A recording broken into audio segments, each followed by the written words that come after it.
Isn't it? How wonderful would it? Assalamualaikum warahmatullahi wabarakatuh. Selamat pagi dan salam sejahtera bagi kita semua.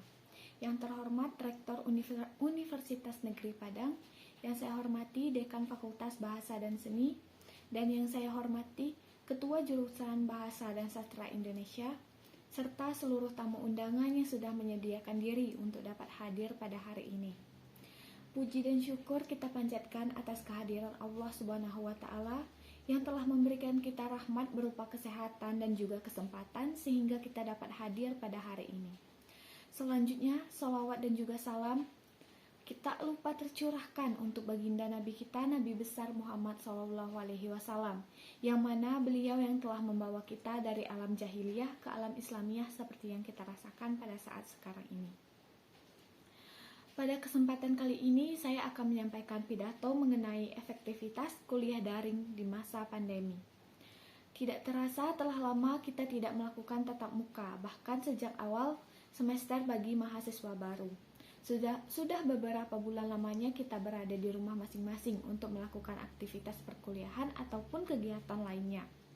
Pandemi memang mengharuskan kita untuk beraktivitas di rumah, sehingga perkuliahan yang kita lakukan di rumah pun akan terasa asing pada awalnya.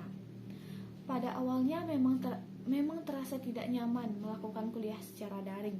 Namun lambat laun itu menjadi sesuatu yang menyenangkan sekaligus membosankan untuk kita lakukan.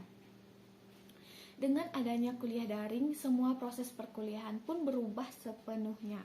Dari yang awalnya setiap pagi kita bersiap-siap berkuliah di kampus, tapi saat pandemi kita menghidupkan alarm supaya terbangun saat jam perkuliahan dimulai dan mengisi daftar hadir baik itu di e-learning maupun di WhatsApp group. Bahkan bagi mahasiswa baru, kegiatan ospek pun juga dilakukan secara daring. Tugas pun sudah disediakan di e-learning, classroom maupun WhatsApp group. Setelah aktivitas perkuliahan daring, kebanyakan dari kita mahasiswa melanjutkan tidur kembali sampai jam perkuliahan selanjutnya tiba. Hal ini dilakukan selama berbulan-bulan dan sangat membosankan bagi kita mahasiswa. Namun di sisi lain, ada keuntungan dari adanya kuliah secara daring yang kita lakukan beberapa bulan terakhir ini, yaitu banyak orang tua yang bersyukur karena tidak perlu membayar kos ataupun kontrakan untuk tempat tinggal anaknya di dekat kampus. Kebutuhan dapur dan uang saku untuk anak-anak tidak perlu karena anak tinggal dan makan di rumahnya masing-masing. Hal ini tentu meringankan beban orang tua bagi anaknya yang seorang mahasiswa. Apalagi saat pandemi semua pendapatan orang menurun karena tidak banyak keluar dari rumah. Hanya berdiam diri di rumah dan memanfaatkan tabungan yang ada untuk memenuhi kebutuhan sehari-hari. Hal itu menyebabkan orang tua menjadi kesulitan untuk menambah penghasilan selama pandemi, terutama bagi yang orang tuanya bekerja sebagai buruh, petani, karyawan swasta, pedagang maupun yang lainnya. Tidak mudah memang melakukan kuliah secara daring selama pandemi ini dengan perkuliahan yang terus berjalan dan tugas yang sangat banyak. Tetapi referensi sangat sulit karena tidak ada perpustakaan dan untuk bertanya tentang materi perkuliahan pun belum tentu dosen merespon dalam grup perkuliahan. Tugas yang diberikan terkadang begitu banyak di mata kuliahnya, sehingga membuat mahasiswa merasa kesulitan dalam menjalani perkuliahan daring ini. Materi yang disampaikan oleh dosen pun belum tentu bisa dipahami seluruh mahasiswa.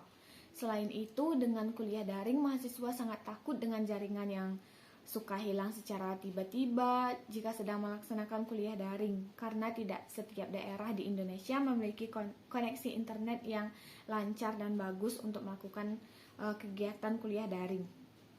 Di balik itu, dengan adanya kuliah daring ini, kita semakin mengerti tentang berbagai teknologi yang menunjang aktivitas perkuliahan. Perkuliahan secara daring tentunya mengharuskan kita untuk menguasai bahan secara online dari berbagai situs dan aplikasi untuk perkuliahan online, mencari sumber secara online dari berbagai situs karena tidak ada perpustakaan yang bisa dikunjungi selama pandemi. Penguasaan penggunaan laptop bagi yang dulunya menggunakan laptop yang sulit menggunakan laptop tetapi sejak pandemi sudah mahir dalam menggunakannya, dan masih banyak lagi yang lain.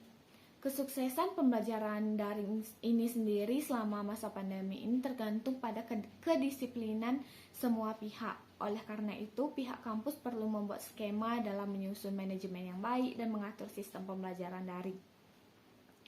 Hal ini dilakukan dengan membuat jadwal yang sistematis, terstruktur, dan sederhana untuk memudahkan komunikasi agar siswa dapat belajar di rumah dengan baik.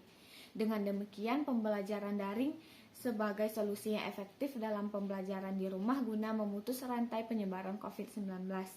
Kerjasama yang baik antara berbagai pihak menjadi faktor penentu agar pembelajaran secara daring ini menjadi efektif. Baiklah, itulah pidato yang dapat saya sampaikan pada hari ini mengenai efektivitas kuliah daring di masa pandemi.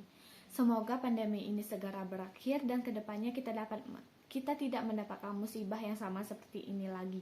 Mudah-mudahan semuanya berjalan dengan normal dan aman, serta kita diberikan kesehatan yang cukup untuk melakukan aktivitas sehari-hari. Sekian dari saya, kurang dan lebihnya saya mohon maaf. Saya tutup dengan wassalamualaikum warahmatullahi wabarakatuh.